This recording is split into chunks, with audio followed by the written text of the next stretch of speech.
Hello दोस्तों, नमस्कार। सुकून एफएम चैनल पर आपका हार्दिक स्वागत है। आज हम सुनने जा रहे हैं दोस्तों 154वां एपिसोड।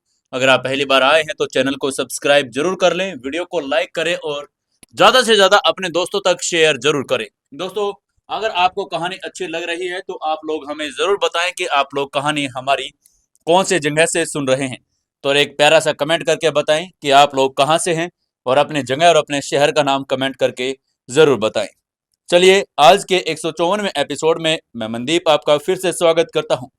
शुरू करते हैं कहानी। समर ने अपनी टीम के साथ एक जहाज बना लिया था और वो लोग इंडिया की तरफ रवाना हो गए थे। लेकिन बीच में ही उसे कुछ रात को ऐसा एहसास हुआ जैसे उसका फादर ने जो उसको जेट स्लिप दी थी वो कांप रही थी। अभी एक पल पहले ही जब समर आकाश में कॉन्करर तारे को घूर रहा था तो पन्ना जैसी पट्टियां कांप उठी। वो कॉन्करर फिंगर थी और आत्म साधना की एक तकनीक जो उसके पापा ने उसके लिए छोड़ी थी। समर ने जड़ पट्टियां निकाल ली, कॉन्करर फिंगर की सामग्री को ध्यान से पढ़ा।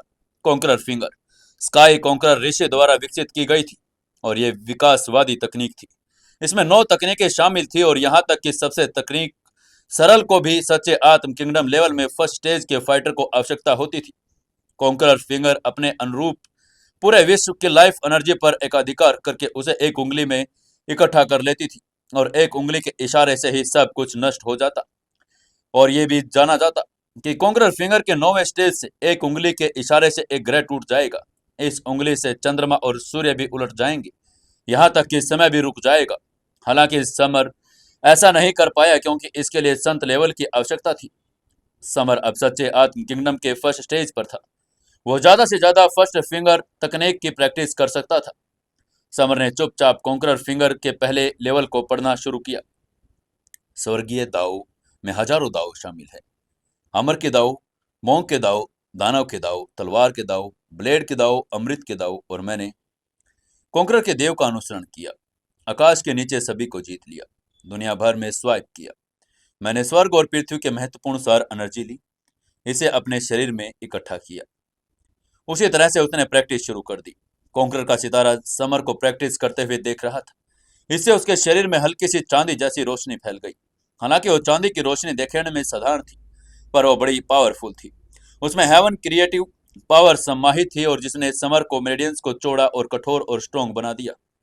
कॉन्करर फिंगर दरअसल उसके शरीर के अंदर मेरिडियंस को लाइव एनर्जी से निर्मित एनर्जी को दर्शा रही थी, बिल्कुल 6 मेरिडियन जादुई तलवार की तरह, लेकिन उसकी तुलना में कहीं ज्यादा तेज और पावरफुल। इसलिए मेरिडियन और लाइफ एनर्जी भंडारण के लिए इसकी जरूरत कहीं ज्यादा थी। एक पन्ना सप्रकाश गोल धीरे धीरे उसकी मेरिडियंस को निखारने के लिए घूम रहा था। ऐसा लग रहा था जैसे उसकी शिरोबिंदुओं को लोहे के हथौड़े से बार बार तोड़ा जा रहा हो, और इस प्रक्रिया में वो चमकदार हो गई थी।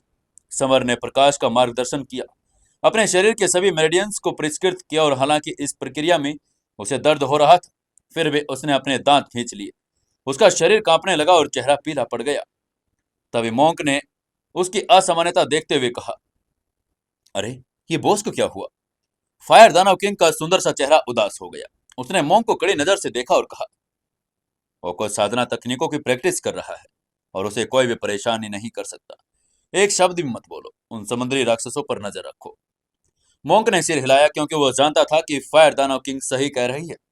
उसका आशय समर के भले के लिए था, क्योंकि प्रैक्टिस के दौरान अगर किसी को परेशान किया जाए तो उसके शरीर को नुकसान पहुंचाना लाजमी था। फायर दानव किंग ने समर को असमंजस में देखा। उसे समझ नहीं आ रहा था कि उसने रात में प्रैक्टिस क्यों शुरू की।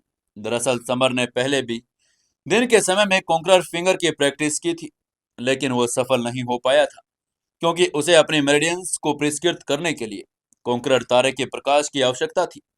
इस बार कॉन्करर स्टार की रोशनी उसके शरीर पर पड़ी और उसने उन मेरिडियंस को निखारने में मदद की। उसने प्रैक्टिस शुरू कर दी। उसी समय जहाज से कुछ दूरी पर एक विशाल समुद्री डाकू जहाज उनकी तरफ आ रहा था। उन्हें घूर रहा था और समुद्री डाकुओं का एक समूह अपने खून की प्यासी निगाहों से उन्हीं की तरफ बढ़ रहा था। यह एक बड़ा खतरा था। समर ने कॉन्करर फिंगर की प्रैक्टिस पर ध्यान केंद्रित किया, जबकि उसकी लाइफ एलिमेंट उसकी मेरिडियंस से गुजर रहा था। कॉन्करर के तारे से चमकती रोशनी उसके शरीर में समा गई। वो तारों की रोशनी में नहाया हुआ था, मानो किसी अलौकिक एंशिएंट फाइटर जैसा लग रहा हो। उसने समुद्री डाकुओं जहाजों की तरफ आते हुए नहीं देखा। हालांकि अगर उसने देखा भी होता तो उसे डर नहीं लगता, क्योंकि अब तक सामान्य मनुष्य उसका मुकाबला नहीं कर सकते थे। फायर दानव किंग की आंखें तेज थी। उसने सबसे पहले दूर से आ रही उस समुद्री डाकू जहाज को देख लिया। फायर दानव किंग के होठ मुड़े और उसने सभी से कहा, सावधान हो जाओ, एक समुद्री डाकू जहाज आ रहा है। उसकी बातें सुनकर सब दंग रह गए। आगे देखने लगे। उनके सामने एक समुद्री जहाज दिखाई दिया, एक विशाल 50 मीटर से भी ज्यादा लंबा, जो समर के लकड़ी के जहाज से कई गुना बड़ा था। जहाज पर दोनों तरफ से गोलों से भरी तोपों पर कई समुद्री डाकू तैनात थे। ये समुद्री डाकू जहाज समुद्री राक्षसों के बाद सबसे खतरनाक थे। वो तोपों से गुजरते जहाजों को पंगु बना देते, जो कुछ भी उनके हाथ में लगता उसे लूट लेते। तभी समुद्री डाकुओं के लीडर ने अहंकारपूर्ण ऑर्डर देकर कहा, लकड़े की नाव पर बैठे लोगों, अपने हथियार छोड़ दो, आत्मसमर्पण कर दो। आगे वाला समुद्री डाकू काला और मजबूत दिख रहा था। उसके माथे से ठोड़ी तक एक खुरदरा निशान था। उसकी धमकी सुनकर फायर दानव किंग का सुंदर सा चेहरा ठंडा पड़ गया। वो तुरंत उस समुद्री डाकू को मारने के लिए तैयार हो गई। तभी समर ने अचानक अपनी आंखें खोली और कहा, रुक जाओ, मुझे इन्हें हैंडल करने दो। उसने अभी अभी कॉन्करर फिंगर की पहली तकनीक, एक फिंगर सब कुछ विभाजित करती है, सीख ली थी, और अब वो उसकी पावर का परीक्षण करना चाहता था।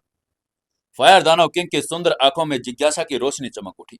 उसने एक्साइटेड होकर कहा, ठीक है, मैंने देखा कि तुम कॉन्करर के तारे की रोशनी की प्रैक्टिस कर रहे थे। तब तक समुद्री डाकुओं का जहाज समर के जहाज से 10 मीटर की दूरी पर था। उस समुद्री डाकू लीडर ने हंसकर कहा, हा, इस जहाज पर तो दो सुंदरियां भी है। अच्छा है, सभी पुरुषों को मार डालो और महिलाओं को पकड़ लो, सभी मिलकर मजे करेंगे। काले चेहरे वाले समुद्री डाकू के नाव पर फायर डायमंड किंग एलिस को देखा और बेतहाशा हंसा। वो समुद्री डाकुओं के समूचे ओशियंस के बुरे कामों के अलावा कुछ नहीं करते थे। उसकी धमकी सुनकर समर ने खतरनाक के लिए इंटेंट के साथ कहा, तुम लोग मौत को दावत दे रहे हो। समर की ठंडी आंखों से एक जानलेवा आभा चमक उठी। दागदार चेहरे वाले समुद्री डाकू समर का मजाक उड़ाते हुए हंसकर बोला, हाँ बच्चे, तुम जवान दिखते हो, क्या तुम कुंवारे हो? क्या मैं तुम्हें औरतों का खुश करना सिखाऊं? उसकी बात सुनकर समर ने कुछ और नहीं कहा। उसने अपनी दाहिनी तर्जनी उंगली में अपना सार समेट लिया। एक पन्ने जैसी रोशनी सीधे उस दागदार चेहरे वाले समुद्री डाकू पर पड़ी। यह प्रकाश उड़ती हुई तलवार की तरह तेज और पावरफुल था, जो कुछ ही समय में समुद्री डाकू के शरीर में घुस गया। समुद्री डाकू रोशनी से दो टुकड़ों में बट गया और उसने आखिरी बार डर के मारे समर की तरफ देखा। उस जहाज पर सवार बाकी लोग पीछे हट गए। समर को डर से घूरने लगे, मानो किसी राक्षस को देख रहे हैं।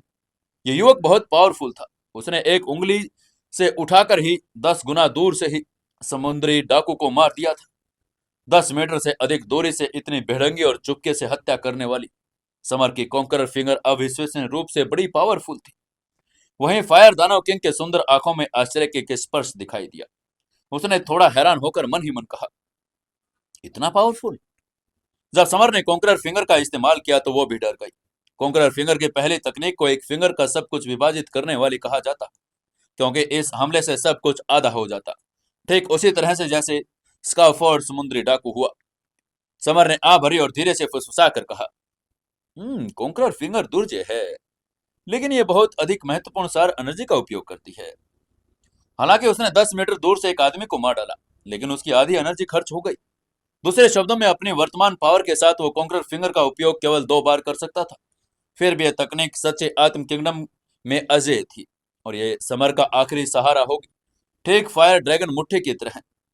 वहीं समर की बेजोड़ तकनीक को देखकर उस समुद्र जहाज पर सभी समुद्री डाकू घुटने टेक कर दया की भीख मांगने लगे। महान समर, प्लीज हमें मत मारें। ये सब स्कारफेस का आदर्श था, अन्यथा हम आप पर हमला करने की हिम्मत कैसे कर सकते थे? तभी मोंक ने समर की तरफ देखकर पूछा, बॉस, हम उनसे कैसे निपटेंगे? समर ने निर्दयता से कहा, इन लोगों ने बहुत बुरे काम किए, हमें इन्हें ठीक करना होगा, उन सभी को मार डालना होगा। ये किसी खतरनाक को कभी माफ नहीं कर सकता था। शैडो ग्रुप टीम समुद्री डाकू जहाज पर चढ़ गई और उन्होंने जहाज पर कब्जा करने और इंडिया की तरफ रवाना होने के लिए सभी क्रूर डाकू समुद्रियों को मार डाला। और ये जहाज उनके जहाज से बड़ा था और ये बड़ी तेजी से भी चलता था। समुद्री डाकुओं के जहाज का ये फायदा था कि बाकी जहाज उनसे बचकर निकल जाते, जिससे उनकी यात्रा काफी आसान हो जाती। हालांकि उन्हें कुछ तूफानों का सामना करना पड़ता, लेकिन ये जहाज इतना मजबूत था कि उन सभी को इंडिया वापस पहुंचा दिया था। मुंबई सबसे बड़ा तटीय शहर था और वेस्ट इंडिया की सबसे बड़ी बंदरगाह। समर और अन्य लोग मुंबई तट पर आए और फिर उन्होंने मुंबई एयरपोर्ट से इंदौर एयरपोर्ट के लिए फ्लाइट ली। समर ने विमान में बैठते ही खिड़की के बाहर बादलों को देखते हुए मन ही मन कहा, कियारा, पायल, मेरी सीमू बेटी, मेरा इंतजार करो, मैं जल्द ही तुमसे मिलूंगा। तभी उसी समय इंदौर की सबसे बड़ी ज्वेलरी कंपनी के रूप में अग्रवाल इंडस्ट्री न सिर्फ इंदौर की बल्कि मध्य प्रदेश और पूरे देश में फेमस थी। हालांकि उन दिनों अजनबियों का एक ग्रुप आया था। सभी ने लाल कपड़े पहने थे और खूनी सुरा का जाप कर रहे थे। लाल रंग के कपड़ों का यह ग्रुप कोई और नहीं बल्कि पिशाच सेक्ट के लोग थे। अग्रवाल इंडस्ट्री के सिक्योरिटी गार्ड आसानी से नीचे गिर गए और बेहोश हो गए। पिशाच सेक्ट एंशियंट मार्शल वर्ल्ड में अनकन्वेंशनल पक्ष में एक हाई क्लास की पावर था। उनका समर के साथ खूनी झगड़ा था क्योंकि उसने क्रांति ब्लड को मार डाला था और क्रिम्सन ब्लड सेक्ट को नष्ट कर दिया। पिशाच सेक्ट हमेशा बदला लेना चाहता था, लेकिन समर बहुत पावरफुल था और उसने ड्रैगन ग्रुप के एंशियंट मार्शल कंपटीशन में सभी कंपटीटर को हरा दिया था। कई मार्शल आर्ट पार्टिसिपेंट्स को परास्त कर दिया था, चैंपियन बन गया था। इसके अलावा समर ने जापान के सबसे पावरफुल परिवार और सेक्ट्स के 5 सेक्ट्स में से 3 को भी नष्ट कर दिया था, जिससे पूरे प्रशांत आइलैंड में हड़कंप मच गया था। हालांकि पिशाच सेक्ट समर को मारने के लिए उत्सुक था। तभी जापान के सबसे पावरफुल परिवार, और यह मामला अलग था। समर को ले जा रहे प्लेन नंबर 747 का एक्सीडेंट भी हो चुका था। पूरी दुनिया को इसकी जानकारी थी कि पिशाच सेक्ट बदला लेने के लिए मौके पर बड़ा खुश था, क्योंकि समर को प्लेन के साथ उड़ा दिया गया। इसलिए पिशाच सेक्ट उसे फिर से नहीं मार सकता, लेकिन वे उसकी पत्नी को यातना दे सकते थे।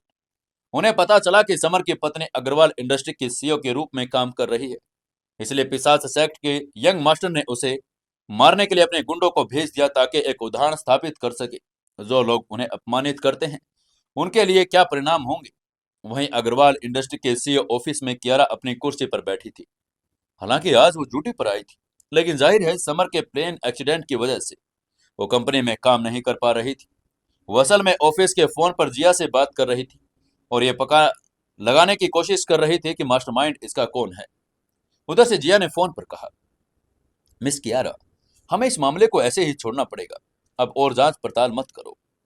लेकिन कियारा ने सिर हिलाकर जिद करते हुए कहा, नहीं जिया, मेरे पति को उन दरिंदों ने उड़ा दिया, मुझे बदला लेना है। उधर से जिया ने उसको समझाने की कोशिश करके कहा, मिस कियारा, जिन लोगों ने प्लेन को उड़ाया वे बहुत प्रभावशाली हैं। वे इतने पावरफुल हैं कि ईश्वर की अवज्ञा कर सकते हैं। इसलिए अगर आप बदला लेने के अड़े रहे तो आपकी जान भी जा सकती है। कियारा ने ठंडे और सख्त लहजे में कहा, अगर मुझे अपने पति का बदला नहीं लेना होता तो मैं नींद की गोलियों का ओवरडोज लेकर खुद को मार लेती। मैं सिर्फ अपने पति का बदला लेने के लिए जी रही हूँ। जिया ने फोन पर आंख भरे और फुसफुसा कर कहा, जिन लोगों ने समर को मारा वो स्काई गॉड लीग से है। वे टाइगर ग्रुप की सबसे बड़ी एंशिएंट मार्शल आर्ट फोर्स है। स्काई गॉड लीग का नाम सुनकर कियारा के खूबसूरत चेहरे के भाव बदल गए। उसने एक बार सुना था कि sky God league tiger group की सबसे पावरफुल ताकत है और दुनिया की शीर्ष 500 कंपनियों के उनके कई रिलेशन हैं। वो जानती थी कि स्काई गॉड लीग जैसी महापावर ने उसे मारना आसान होगा, लेकिन कियारा डरी नहीं। उसने अब तक अपनी जान की परवाह नहीं की थी। कियारा और जिया के बीच फोन पर बात खत्म होने के बाद उसने अपने सेक्रेटरी से कहा, शनाया, क्या तुम अग्रवाल इंडस्ट्री की कुल संपत्ति का अनुमान लगा सकती हो? मैं इसे बेचना चाहती हूँ। उसके बाद सुनकर शनाया का चेहरा पीला पड़ गया। उसकी भौहें सदमे से सुट टूट गई। वो जानती थे कि अग्रवाल इंडस्ट्री कियारा के लिए सब कुछ और क्योंकि एकमात्र चीज यही थी जो उसके दादा ने उसके लिए छोड़ी थी। कियारा ने 3 साल पहले अग्रवाल इंडस्ट्री को टेक ओवर किया था। शुरुआत में दिवालिया होने की कगार पर थी, लेकिन दिन रात मेहनत करके उसने बड़ी कंपनी बना लिया था। कियारा के नजर से अग्रवाल इंडस्ट्री उसके बच्चे के जैसी थी और उसने कंपनी के लिए सब कुछ त्याग दिया था। लेकिन अब समर का बदला लेने के लिए कियारा अग्रवाल इंडस्ट्री को बेचना चाहती थी। वो अपने बच्चे को बेचने की जैसी बात थी और ये बात करते हुए कियारा का दिल स्वाभाविक रूप से दर्द कर रहा था। लेकिन अब जब उसने सोचा कि उसके पताई को स्काई गॉड लीग ने मार डाला तो उसके दिल में नफरत एक लेवल पर पहुंच चुकी थी। कियारा स्काई गॉड लीग से नफरत करती थी, लेकिन वो जानती थी कि वो बड़े पावरफुल है और इसलिए उन्हें हराना संभव नहीं होगा। कियारा का तरीका सरल था, कंपनी को बेचना और स्काई गॉड लीग को नष्ट करने के लिए दुनिया के सबसे मजबूत किलर्स या सबसे पावरफुल फाइटर्स पर काम रखना। वहीं उसकी बात सुनकर शनाया ने बोहे चढ़ाई और उसकी बात का जवाब देकर कहा, सीओ मैडम, जरा सोचिए, आपने इस कंपनी को अपने हाथों से बनाया, ये सब कुछ आपका है, क्या आप वाकई इसे बेचना चाहती हैं? कियारा के हाथ में समर की एक तस्वीर थी। उसने धीरे से कहा, बेच दो इसे, मेरे पति चले गए, उनके बिना ये सब बेमानी है। उसकी बात सुनकर शनाया के मन में आग भरी। वो बोलना तो चाहती थी पर समझ नहीं पा रही थी कि क्या कहे। वहीं मिष्टी जो किनारे पर खड़ी थी, उसने सब कुछ देखा और सुना। उसने कियारा को समझाने की कोशिश करके कहा, कियारा दीदी, हालांकि मास्टर की मौत हो गई, लेकिन उन्हें उम्मीद थी कि आप एक अच्छी लाइफ स्पेंड करेंगे। वे अभी भी स्वर्ग में बैठे आपको देख रहे होंगे, इसलिए प्लीज कंपनी मत बेचिए, ऊपर से उनको ये देखकर दुख होगा। मिष्टी और कियारा लंबे समय से साथ रह रही थी। उनके बीच एक मजबूत रिश्ता बन गया था और वो कियारा को इस हालात में नहीं देखना चाहती थी। कियारा ने अपनी बर्फीली उंगलियां हिलाई और तस्वीर में देख रहे समर के चेहरे को छुआ। उसका दिल मर चुका था और उसका एकमात्र उद्देश्य अपने पति का बदला लेना था। कियारा के चेहरे पर निराशा देखकर मिष्टी का दिल दुखी हुआ। जैसे ही वो कियारा को फिर से मनाने वाली थी, अचानक उसका दरवाजा खुल गया और एक अजीब सी बकबक की आवाज आई। फिर एक युवक अंदर आते हुए बोला, टक टक, आपके और आपके पति समर के बीच एक स्ट्रॉन्ग रिश्ता था, लेकिन अब वो मर चुका है। ये युवक 20 साल का था और उसने खून के रंग का सूट पहना हुआ था। दूसरे युवक ने कियारा की खूबसूरती को देखकर कहा, वाह, कितनी सुंदर हो आप। मुझे उम्मीद नहीं थी कि समर की पत्नी इतनी सुंदर होगी। अगर मुझे पहले पता होता तो मैं पहले ही अग्रवाल इंडस्ट्री में आ जाता। उसकी आंखों में शरारती इरादे को उसने उजागर कर दिया था। कियारा ने घृणा से कहा, यह सीईओ का ऑफिस है, आप हैं कौन? आपको यहाँ कौन लेकर आया है? यहाँ ऐसे भी बिना किसी अपॉइंटमेंट में ऐसे कौन आ सकता है? उस युवक ने ठंडे हंसे के साथ कहा, मुझे अपना इंट्रो देने दो। मेरा नाम रोहित है, मैं पिसाद सेक्ट का यंग मास्टर हूँ। असल में मैं तुम्हें मारने आया था, लेकिन तुम इतने सुंदर हो कि अगर तुम मेरी रखैल बन जाओ तो मैं तुम्हें छोड़ने के लिए तैयार हूँ। उसकी बात सुनते ही कियारा की आंखें चमक उठी। उसका खूबसूरत चेहरा गुस्से से भर गया और उसने मन ही मन सोचा, ये कमीना न सिर्फ बिन बुलाए मेरे ऑफिस में आया, बल्कि मुझे अपनी रखेल बनाने के लिए भी कर रहा है। यह वाकई बेशर्म कमीना है। यह सब सोचते हुए उसने गुस्से में कहा, यह अग्रवाल इंडस्ट्री है, चुपचाप यहाँ से बाहर निकल जाओ। कियारा ने अपनी मेज से चाय का कप उठाया और उस रोहित पर फेंक दिया। रोहित ने हैरानी से मुस्कुराकर चाय का कप आसानी से दूर फेंक दिया। चाय का कप जमीन पर गिरते ही बिखर गया। उसने बदनीयत से मुस्कुराकर कहा, सुंदरी, तुम्हारा व्यक्तित्व थोड़ा तेज है, मुझे ये पसंद है। तुम्हारे पति समर ने पिशाच सेक्ट में बड़े लोगों को मारा, उसकी पत्नी के रूप में तुम्हें उसकी कीमत चुकानी पड़ेगी। और यह कहकर वो कियारा के पास आ गया। तभी उसकी हरकत देखकर मिष्टी आगे बढ़ी, ठंडे स्वर में बोली, रुक जाओ और चुपचाप यहाँ से चले जाओ। मिष्टी को देखकर रोहित ने कहा, ओह, एक और खूबसूरत लड़की, एक एंशियंट मार्शल आर्ट फाइटर भी, लेकिन तुम बहुत कमजोर हो। रोहित ने अपना दाहिना हाथ उठाया और लाल रोशनी से एक किरण मिष्टी पर पड़ी। लाल किरण मिष्टी पर पड़ी और उसका शरीर उछलकर दीवार से टकरा गया। उसने ढेर सारा खून थूक दिया।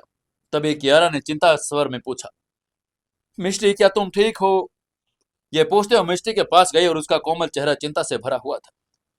मिष्टी हमेशा से कियारा की सिक्योरिटी की जिम्मेदारी संभालती थी, इसलिए कियारा अच्छी तरह जानती थी कि वो कितनी पावरफुल है। वो बहुत पावरफुल थी, दर्जनों बदमाशों को आसानी से मार सकती थी, लेकिन उस युवक ने उसे एक बार में कैसे मार गिराया? मिष्टी का उज्जवल चेहरा पीला पड़ गया था। उसने कियारा को वार्निंग देकर कहा, कियारा दीदी, वो एक अनकन्वेंशनल आत्मसाधक है, वास्तव में बड़ा स्ट्रॉन्ग, इसलिए आपको भाग जाना चाहिए। उसके मुंह के कोने से खून बह रहा था। कियारा ने अपना सुंदर सा चेहरा हिलाया और कहा, मिष्टी, मेरे पति मर चुके हैं, अब तुम मेरे सबसे करीबी व्यक्ति हो, मैं तुम्हें नहीं छोड़ूंगी, बल्कि अगर मरना पड़ा तो हम दोनों साथ में मरेंगे।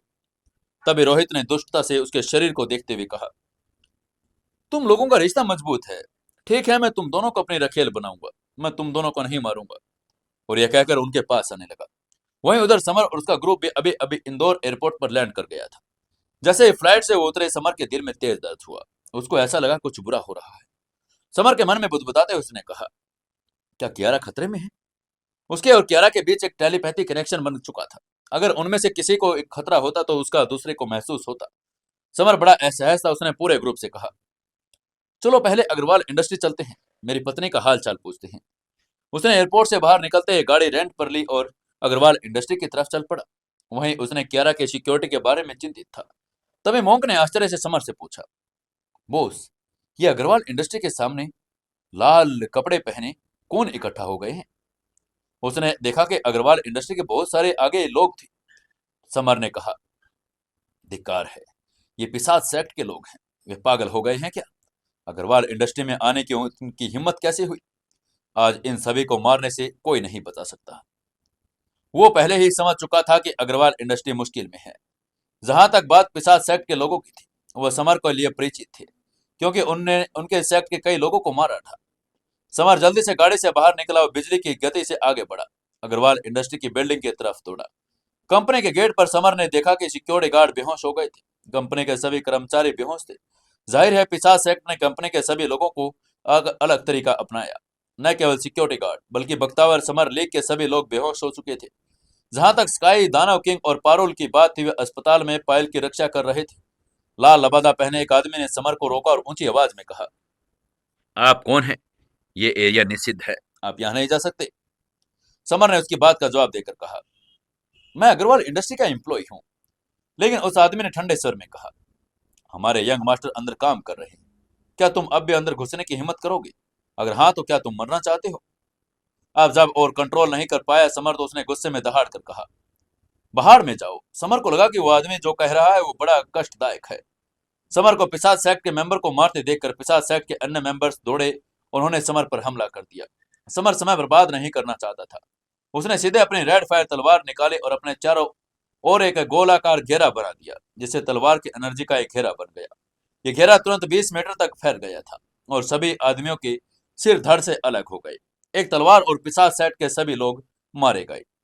कियारा के ऑफिस में रोहित कियारा के सामने खड़ा था और उसका चेहरा क्रूरता से भरा था। जैसे जैसे वो कियारा के करीब आता गया, उसे एहसास हो गया कि एक औरत कितनी खूबसूरत है।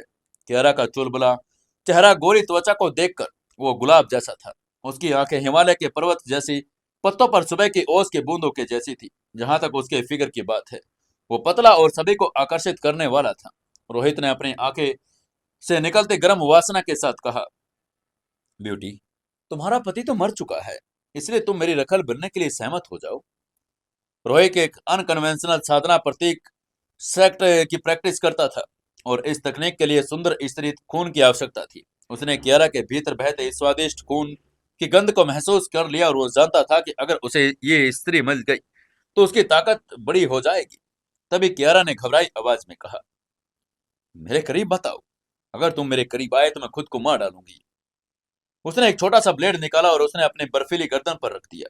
कियारा ने मन ही मन में कसम खा ली थी, अगर वो उसके पास आया तो वो खुद को मार डालेगी। रोहित ने शैतानी मुस्कान के साथ कहा, ब्यूटी, तुम खुद को नहीं मार सकती, इससे अच्छा तुम आज्ञाकारी होकर मेरी रखेल क्यों नहीं बन जाती। तभी उसने अपना हाथ बढ़ाया और कियारा के शरीर की तरफ बढ़ाने लगा। कियारा का खूबसूरत चेहरा घबरा गया। वो आत्महत्या करने के लिए तैयार अपनी गर्दन पर निशाना साधे एक छोटा सा ब्लेड पकड़े हुए थी। तभी रोहित ने गहरी आवाज में कहा, पिशाच किंगडम, और उसने अपना पिशाच किंगडम एक्टिवेट कर दिया। 10 फीट के एरिया में पिशाच जैसी आभा निकली। लाल दुष्ट आत्माएं वहां भर गई थी। पिशाच किंगडम में अंदर कियारा फंस गई थी। उसका शरीर हिल नहीं सकता था। अगर वो आत्महत्या करनी भी चाहती तो नहीं कर सकती थी। कियारा ने हार मान ली और उदास होकर कहा, सब कुछ खत्म हो गया, मैं खुद भी नहीं मर सकती। वो निराश हो महसूस कर रही थी। मिस्टी कियारा को बचाना चाहती थी, लेकिन वो भी पिशाच किंगडम में फंस गई थी। वो उसे बचाने के लिए अपना शरीर नहीं हिला पा रही थी। तभी रोहित ने अपना लाल हाथ आगे बढ़ाया और कियारा के कोमल चेहरे को छूना चाहा। वो देखना चाहता था कि क्या उसका चेहरा वाकई इतना कोमल है। वहीं समर जब ऑफिस में पहुंचा तो उसने देखा एक खून से सना हुआ हाथ उसकी पत्नी के चेहरे की तरफ बढ़ रहा था। समर ये देखकर गुस्से में चिल्ला कर बोला, कमीने, मेरी बीवी को छूने की तुम्हारी हिम्मत कैसे हुई? तुम जरूर मौत की तलाश कर रहे हो। उसके दाहिने हाथ से एक पत्थर उठाया और रोहित पर फेंक दिया। समर ने बिजली की तेजी से पत्थर फेंके। एक पल में रोहित के सामने पत्थर पहुंचा और जिससे एक खूनी छेद हो गया। दरअसल समर सिर्फ कॉन्करर फिंगर का इस्तेमाल करके रोहित के 2 टुकड़े में बांटना चाहता था, लेकिन कॉन्करर फिंगर बड़ी पावरफुल थी। रोहित कियारा के पास भी था और उसे डर था कि कियारा को कहीं चोट न लग जाए, इसलिए उसने उसका इस्तेमाल नहीं किया। पत्थर रोहित के हाथ में धंस गया था। उसकी मांसपेशियां और हड्डियां भी धंस गई थी। उसका चेहरा पीला पड़ गया। वो चीखने लगा था। रोहित ने पलटकर गुस्से में कहा, कौन है ये कमीना? किसने मुझ पर हमला करने की हिम्मत की? समर ने रोहित की गालियों पर ध्यान नहीं दिया, झट से कियारा के पास चला गया। उसने उसके लिए कियारा सबसे महत्वपूर्ण थी। समर ने पिशाच किंगडम को तोड़ने के लिए उस पर पंच मारा, किंगडम को तोड़ दिया और एक बार फिर रोहित को घायल कर दिया। फिर उसने बड़ी मात्रा में खून थूका। समर ने कियारा के शरीर को पकड़कर चिंतित स्वर में पूछा, हनी, क्या तुम ठीक हो? वहीं समर को देखकर कियारा अवाक रह गई। उसकी आंखें निराशा से भर गई थी। वो किसे देख रही थी? वो उसका पति था। कियारा ने भोलेपन से पूछा, सान, क्या तुम मर नहीं गए थे? क्या ये तुम्हारा भूत है? समर ने धीरे से कियारा की नाक को छुआ और गर्म मुस्कान के साथ बोला, मूर्ख लड़की, तुम्हारा पति अमर है, मैं कैसे मर सकता हूँ? उसकी बात सुनते ही समर की बाहों में सिमट गई। उसने धीरे से कहा, मेरी जान, मुझे लगा था कि मैं तुम्हें कभी फिर नहीं देख पाऊंगी। कियारा समर की बाहों में फूट फूट कर रोने लगी। पिछले कुछ दिनों से कियारा चिंतित और भयभीत थी। जब उसे पता चला कि समर का प्लेन फट गया, वो अपने पति के साथ स्वर्ग में रहने के लिए आत्महत्या करने वाली थी, लेकिन मिस्टी ने उसे जिंदा रहने के लिए उम्मीद जगाई। कियारा ने कभी नहीं सोचा था कि उसका मरा हुआ पति उसके सामने आ जाएगा। वो समर पर बिल्कुल उत्साहित थी। वो फूट फूट कर रो रही थी। कियारा ने रोना बंद नहीं किया। उसको देखकर सचमुच समर भी भावुक हो गया था। वो इस महिला को हमेशा दिल से मानता था। और तभी मिस्टी ने खड़े होकर कहा, मास्टर, क्या आप ठीक समय पर आए हैं? वरना कियारा दीदी अपना बदला लेने के लिए कंपनी को बेचने वाली थी और वह अभी भी हिल नहीं पा रही थी।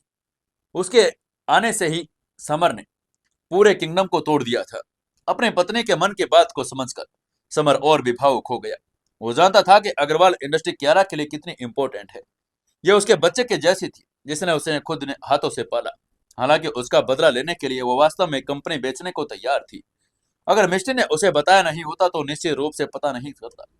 समर और कियारा को स्नेह भरी नजरों से एक दूसरे को गला लगाते देखकर रोहित ने कहा, बास्टर्ड, मेरे सामने फ्लर्ट करने की तुम्हारी हिम्मत कैसे हुई?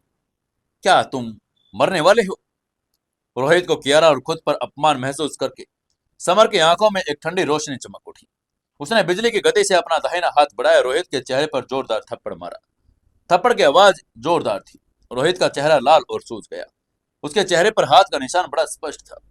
रोहित ने गुस्से में हिचकिचा कर कहा, तुमने मुझे मारने की हिम्मत कैसे की? रोहित ने अपने हाथों को अपने चेहरे पर रख लिया, क्योंकि उसकी आंखें सदमे से भर गई। वो पिशाच सेक्ट का यंग मास्टर था और उसके चेहरे पर मारने की हिम्मत कौन कर सकता था? समर ने चमकती आंखों से मुस्कान के साथ कहा, हाँ, तुम वही हो जिसे मैं हराना चाहता था। और ये कहते हुए समर ने रोहित के चेहरे पर कई दर्जन थप्पड़ मारे। उसका चेहरा लाल हो गया और सुअर की तरह सूज गया था। उसके टेढ़े मेढ़े होठों से ज्यादातर दांत भी गिर चुके थे। रोहित विरोध करना चाहता था, लेकिन समर बड़ा तेज था, जिससे रोहित को भागने और विरोध करने का कोई मौका नहीं मिला। तभी रोहित जमीन पर गिर पड़ा। घबराकर समर को ऐसे देखने लगा जैसे किसी भूत को देख रहा हो। उसे लगा कि उसके सामने समर खड़ा इतना ताकतवर है कि उसका मुकाबला वो कर नहीं पाएगा। रोहित जोर से चिल्लाया, पिशाच किंगडम!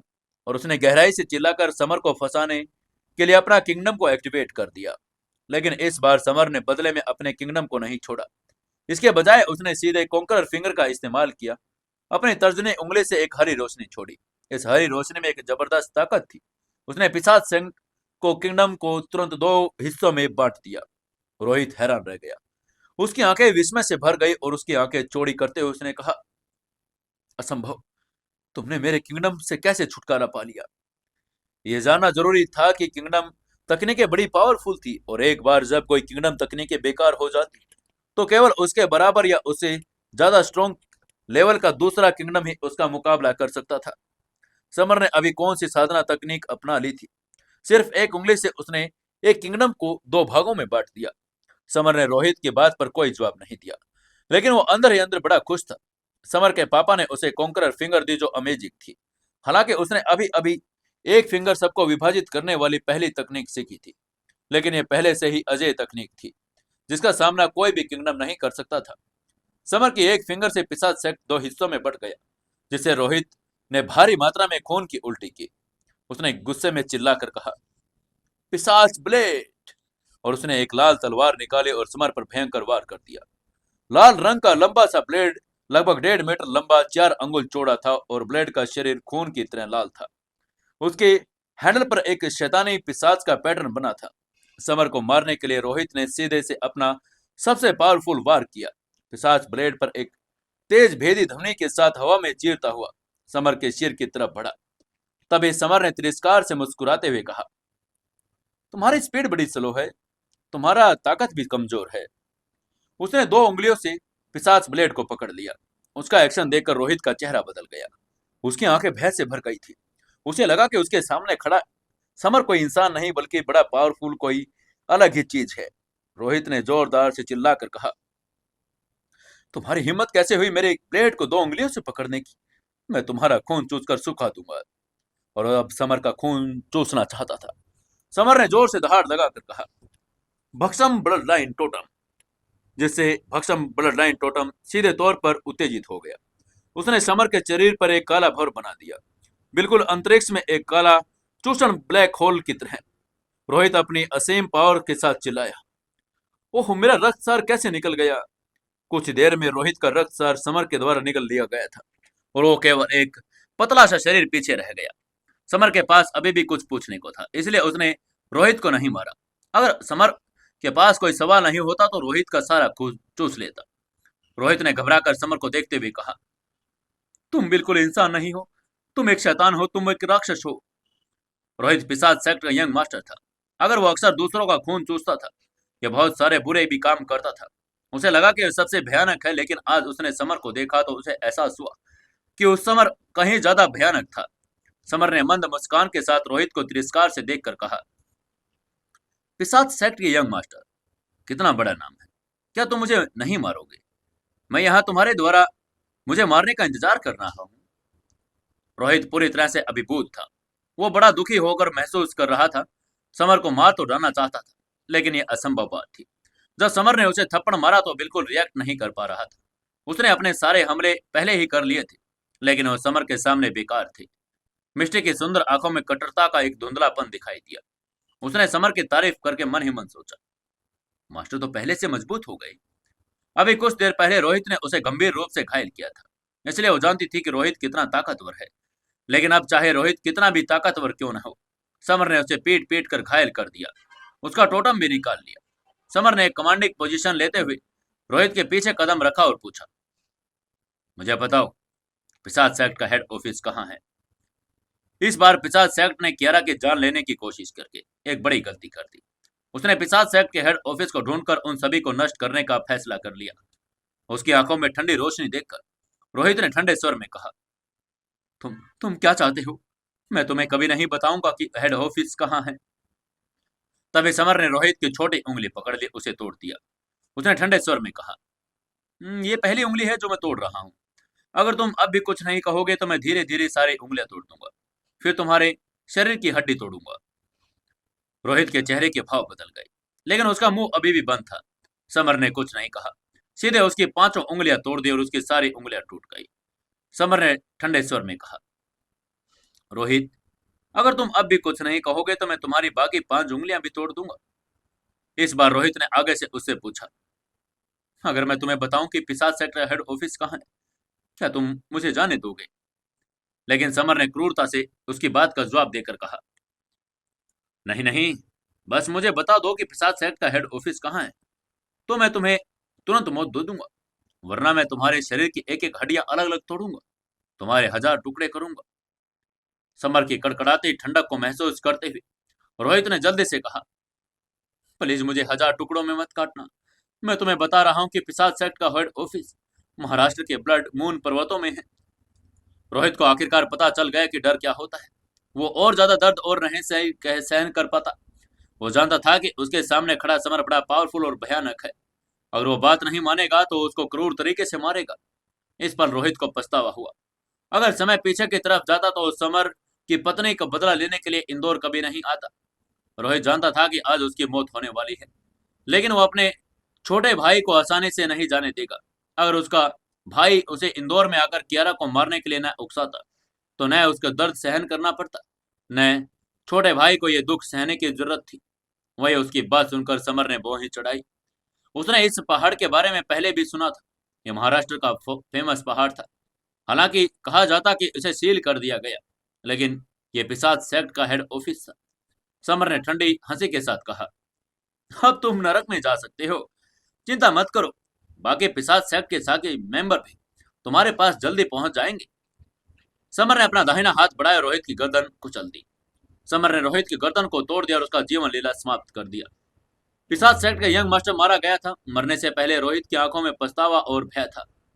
रोहित के शरीर को देखने के बजाय समर ने कियारा को देखा और कहा, हनी, मैं अभी कुछ लोगों को मारने के लिए जा रहा हूँ।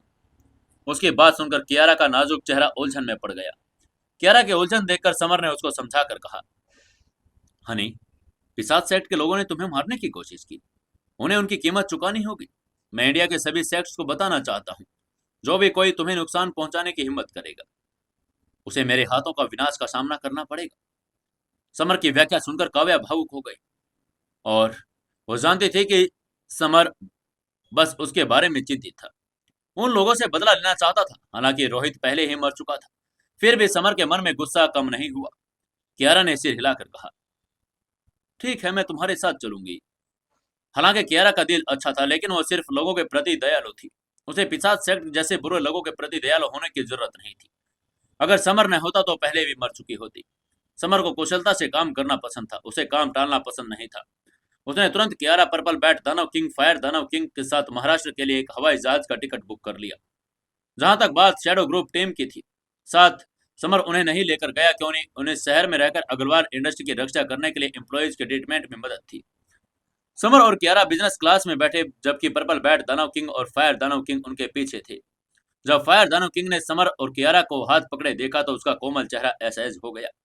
तब पर्पल बैट दानव किंग ने पलके झपकाई और फुसफुसा कर पूछा, फायर बहन, क्या तुम्हें जलन हो रही है?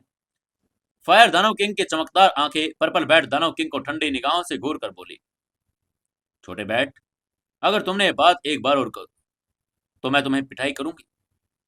पर्पल बैट दानव किंग फायर दानव किंग का ठंडा रूप देखकर डर गया, इसलिए वो जल्दी से वहां से हट गया। वो एक राक्षस को पीटते हुए बड़ा हुआ था और इसलिए वो उसके चेहरे पर भाव देखकर डर गया था।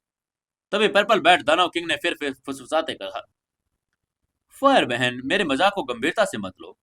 कियारा यंग मास्टर की पत्नी है, इसलिए उनका हाथ पकड़ना तो सामान्य बात है। पर्पल बैट दानव किंग के लिए चुप रहना बेहतर हो, क्योंकि जैसे ही फायर दानव किंग ने उसकी बात सुनी, वो आग बबूला हो गई। उसने अपने दाहिने हाथ से पर्पल बैट दानव किंग के सिर के पिछले हिस्से पर जोरदार तमाचा मारा। पर्पल बैट दानव किंग ने शैतानी औरत पर नाराजगी से एक नजर डाली। वो डर गया था। उसने अपना सिर एक तरफ झुका लिया, लेकिन कुछ बोलने की हिम्मत नहीं जुटा पाया, क्योंकि वो उसे हरा भी नहीं पाएगा। कियारा ने अपने पीछे का दृश्य देखा और पूछा, हनी, वो महिला कौन है? इतनी भयंकर क्यों है?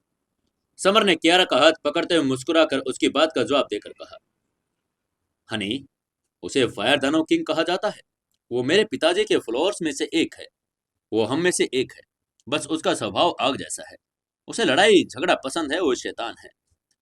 फायर दानव किंग समर की बातें सुनकर गुस्से से लाल हो गई। वो एक महिला थी तो उसका गुस्सा इतना बुरा कैसे हो सकता था? वो बड़े गुस्से में थी और उसे भड़ास निकालनी थी। फायर दानव किंग ने अपना गुस्सा निकाल लिया और पर्पल बैट दानव किंग के सिर पर 4-5 बार थप्पड़ मारे। पर्पल बैट दानव किंग के सिर के पीछे गोल उभार आ गया। उस हंप की आवाज से दानव किंग वो जैसा लगने लगा था। पर्पल बैट दानव किंग ने कड़वाहट भरे चेहरे के साथ शिकायत करके कहा, यंग मास्टर ने ही तुम्हें बत कहा था कि तुम एक शैतान हो, तो तुम मुझे क्यों मार रही हो? पर्पल बैट दानव किंग बड़ा उदास और आहत था। भावनात्मक और शारीरिक दोनों से रूप मन में उसने कहा, अभी अभी मैंने किससे पंगा लिया? मैं इस शैतान के साथ फिर कभी सफर नहीं करूंगा। ये बहुत भयानक है, हमेशा मुझे चोट पहुंचाती है। समर ने पर्पल बैट दानव किंग का उदास चेहरा देखा और कहा, फायर, क्या तुम इसे आराम से मार सकती हो? पर्पल बैट दानव किंग अभी भी विकास की तीव्र गति से गुजर रहा था। अगर वो बढ़ना बंद कर दे तो क्या होगा? फायर दानव किंग ने अपनी आंखें चौड़ी की और समर से ठंडे स्वर में कहा, तुम्हारा क्या मतलब है? अगर तुम मुझे उसे मारने नहीं दोगे तो क्या मैं तुम्हें मारूं? समर दंग रह गया। वो जानता था कि फायर दानव किंग हमेशा से मुड़ी रहती है, इसलिए उसने उसकी बात इग्नोर कर दी। वो मुड़ा और कियारा के छोटे हाथों को थमा और फिर बात करने लगा। प्लेन तेजी से उड़ रहा था। मात्र 2 घंटे में पुणे महाराष्ट्र पहुंच गया। पुणे से समर और अन्य लोग ब्लड मून पर्वत की तरफ टैक्सी से गए। टैक्सी चालक शुरू में ब्लड पर्वत मून को जाने के तैयार नहीं था, क्योंकि वो एक भयावह जगह थी जहां बहुत लोग मारे गए थे। लेकिन समर द्वारा 1 लाख रुपए की पेशकश करने के बाद उन्हें लेकर जाने के लिए खुश हो गया था। लाल लाल पत्थरों से एक बड़ा विशाल भयानक पर्वत। यहाँ पूर्णिमा का रात में अक्सर करहाने की आवाज आती थी। ब्लड मून पर्वत पुणे में उत्तरी भाग में था और इसी का कारण था कि इसका नाम ब्लड पर्वत मून पड़ा।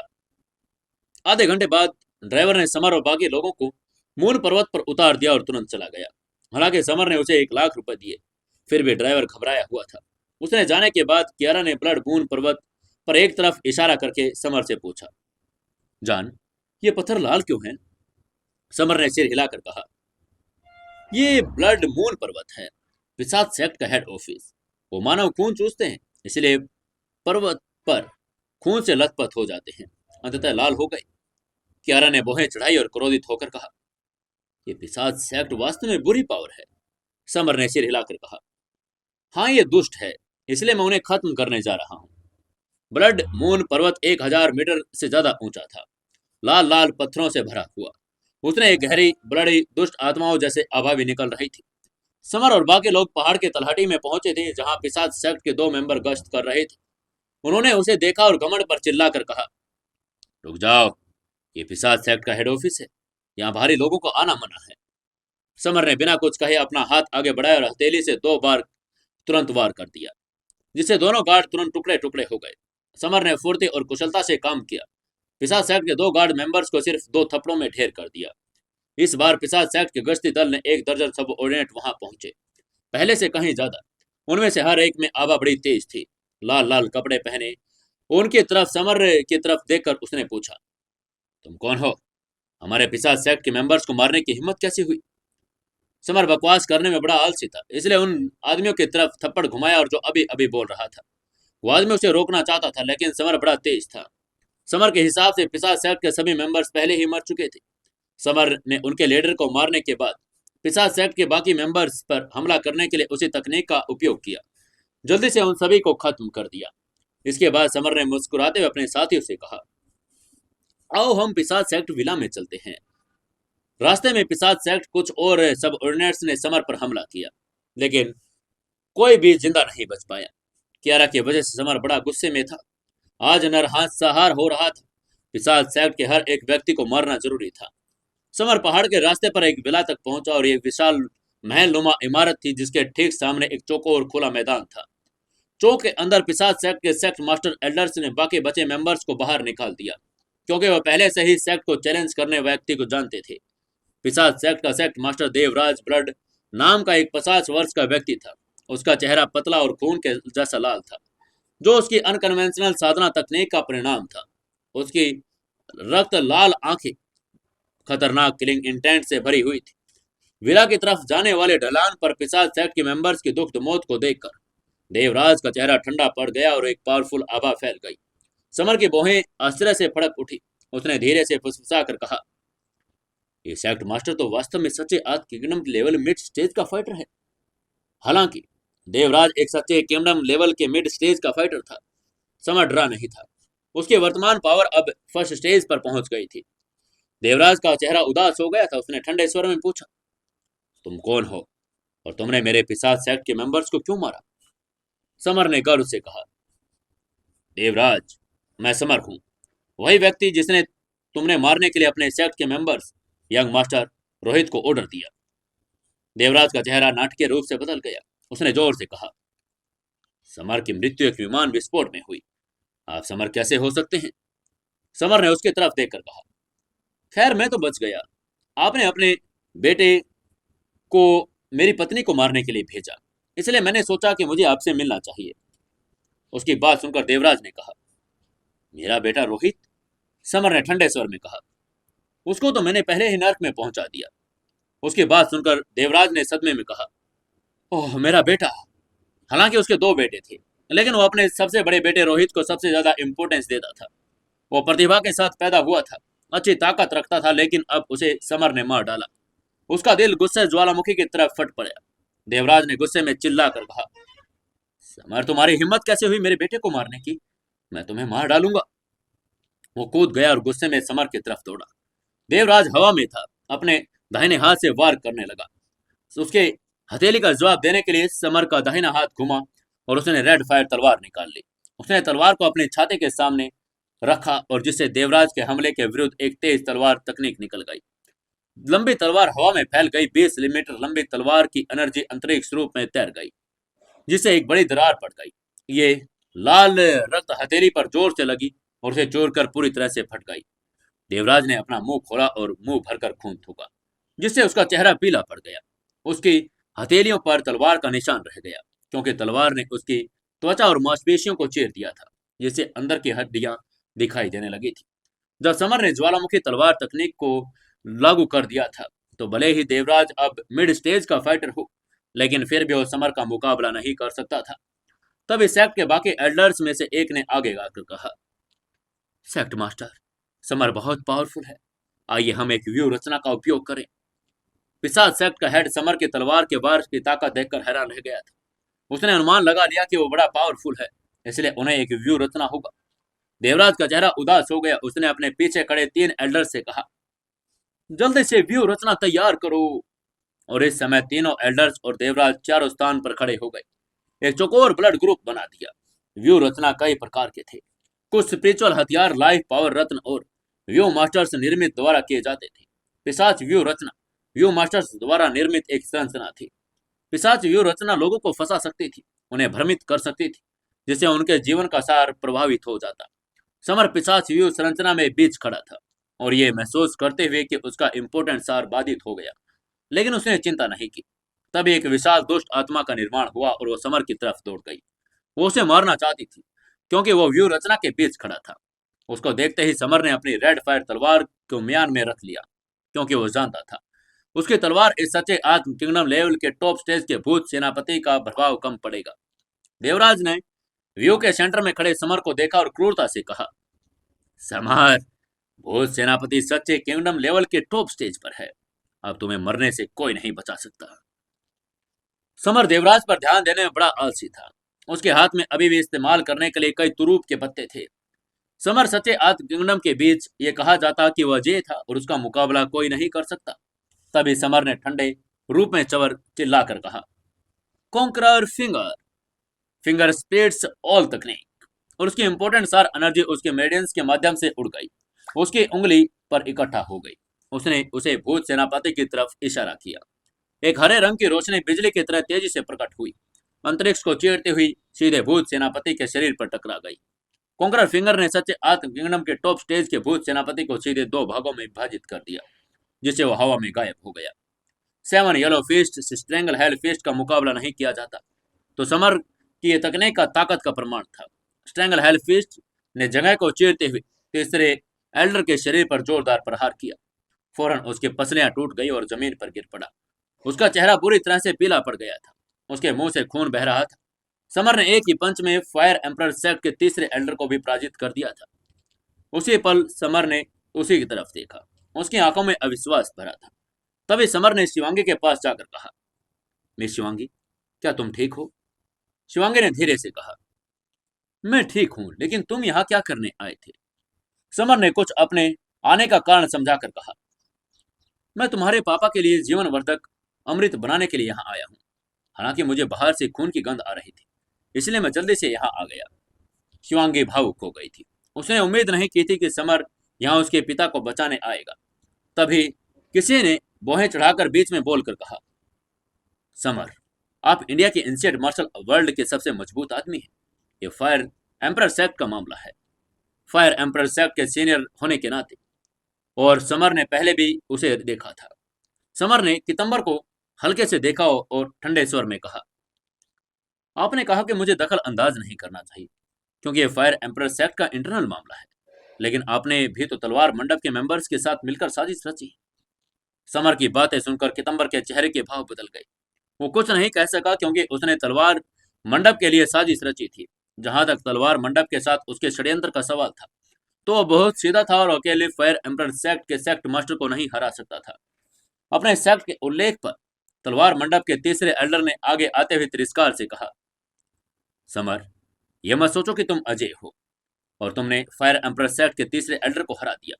तुम तलवार मंडप की तलवार की कल्पना नहीं कर सकते। समर ने तिरस्कार से ठंडे मुस्कान दी। उसने पहले ही तलवार मंडप के कई मेंबर्स को मार डाला था।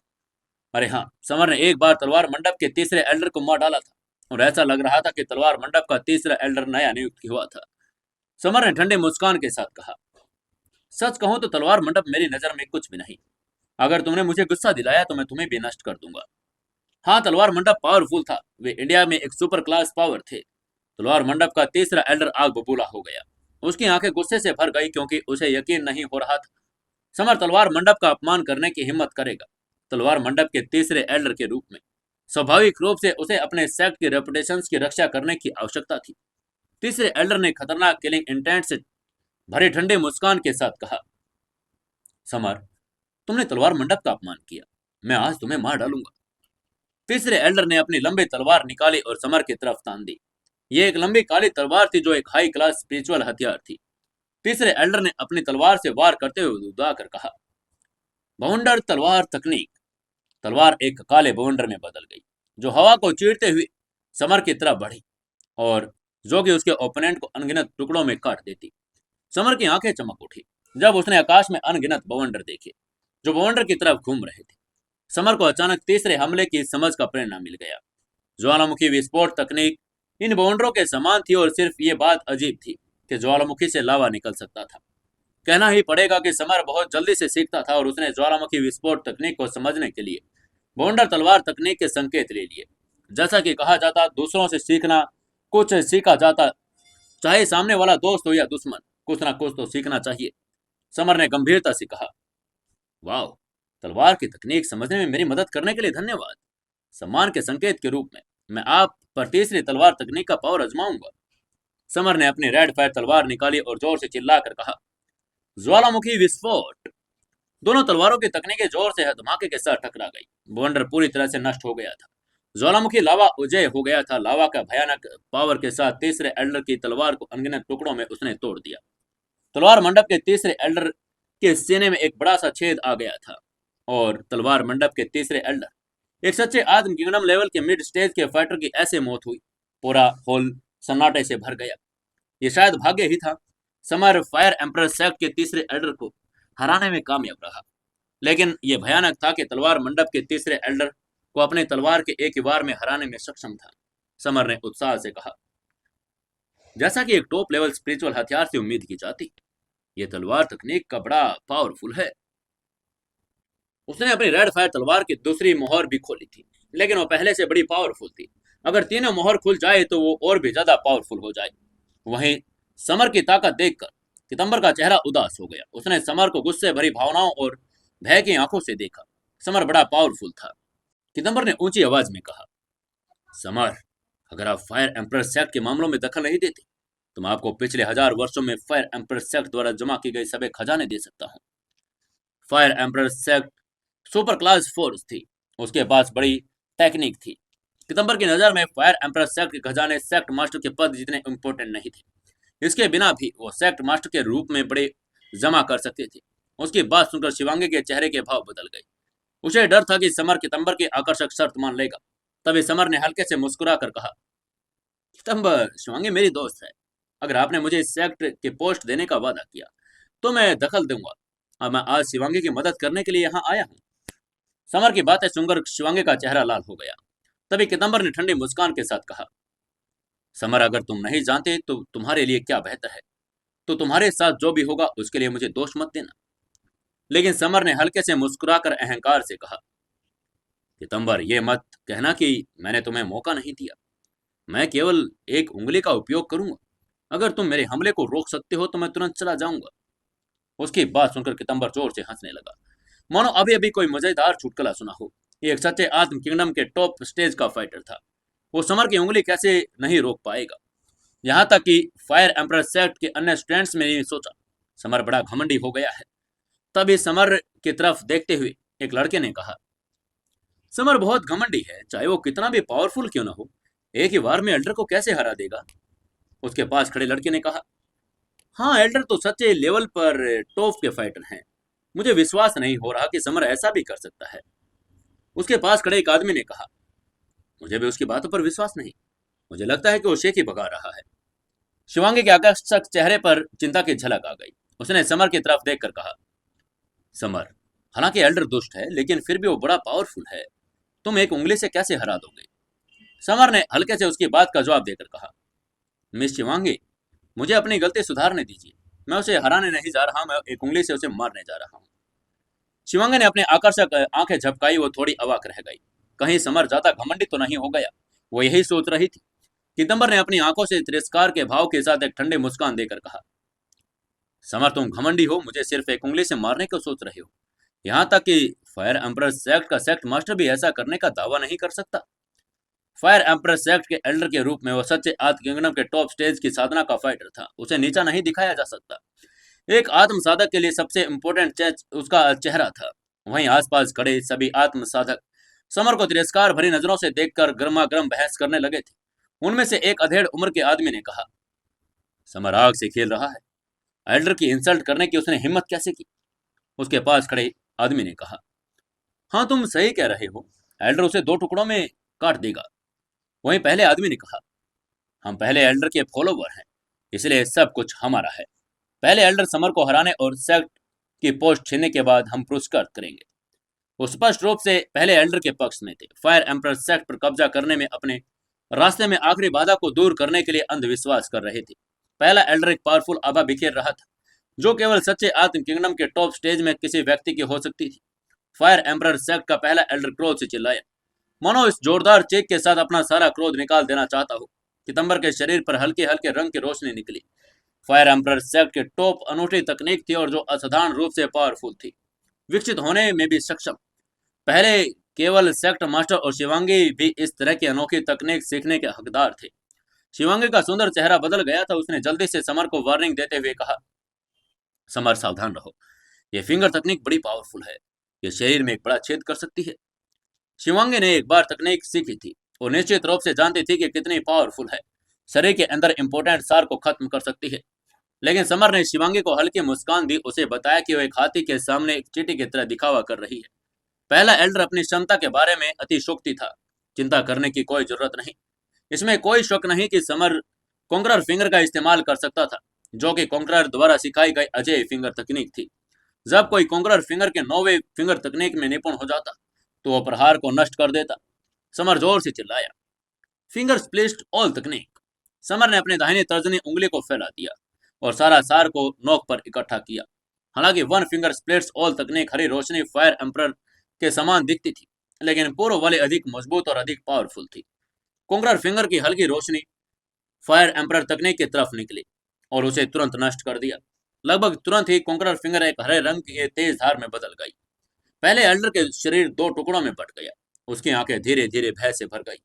मरने से पहले उसे बस मन में यही विचार था कि कॉन्करर फिंगर इतनी पावरफुल कैसे हो सकती है। पहले एल्डर की मौत ने एकत्रित दर्शकों में एक बड़ी सनसनी पैदा कर दी थी, क्योंकि समर ने एक उंगली के प्रहार से उसको 2 टुकड़ों में काट दिया। आसपास के फायर एम्परर सेक्ट के मेंबर ने आपस में चर्चा करनी शुरू कर दी। एक आदमी ने हैरानी भरी आंखों के साथ कहा, बहुत स्ट्रॉन्ग। समर सच में बड़ा स्ट्रॉन्ग है। उसके पास वाले आदमी ने सिर हिलाकर कहा, ठीक है, समर निश्चित रूप से पावरफुल है। मैंने आज तक इतना पावरफुल आदमी नहीं देखा। उसके पास खड़े लड़के ने सिर हिलाकर कहा, हमारा टाइम पूरा हो गया। हम पहले एल्डर के फॉलोवर हैं। अब जब पहले एल्डर मर चुके हैं, हमारा टाइम भी पूरा हो गया। कुछ मेंबर अचानक घुटनों के बल गिर पड़े, भयभीत होकर प्रार्थना करने लगे, यंग मिस्टर्स, हम आपसे दया की भीख मांगते हैं।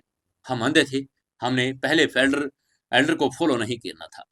समर ने पीछे मुड़कर शिवांगी से पूछा, मैं शिवांगी, हम इन लोगों के साथ क्या करें? शिवांगी के चेहरे पर उदासीनता के भाव आ गए थे। उसने कहा, बस उन्हें मार डालो।